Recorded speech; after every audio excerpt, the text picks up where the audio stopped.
Corona महामारीच्या काळात वेगवेगळ्या स्तरातले लोक हे वेगळ्या वेगळ्या प्रकारे भरडले गेले. एरवी कामाच्या शोधात किंवा इतर कारणांसाठी ग्रामीण भागांमधून मोठ्या शहरांकडे होणारं स्थलांतर हे कोरोना महामारीच्या काळात मात्र उलट्या दिशेनं म्हणजेच मोठ्या शहरांकडून लहान गावांकडे झालं.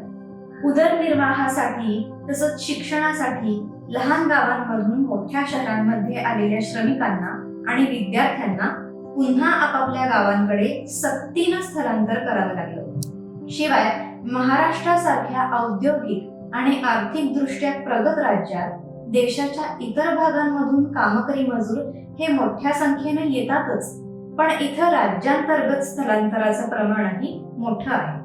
यातून समकालीन महाराष्ट्राची राजकीय अर्थव्यवस्था, समाज व्यवस्था आणि या व्यवस्थांमधील असमतोल यांविषयी महत्वाचे आणि गंभीर प्रश्न निर्माण होतात. या प्रश्नांचा आणि स्थलांतराच्या प्रक्रियेचा सविस्तरपणे अभ्यास करून द युनिक फाउंडेशनच्या विवेक घोटाळे यांनी टाळेबंदीतील उलटे स्थलांतर आणि महाराष्ट्राच्या विकासापुढील आव्हाने या पुस्तकातून एक अहवाल सादर केलेला आहे.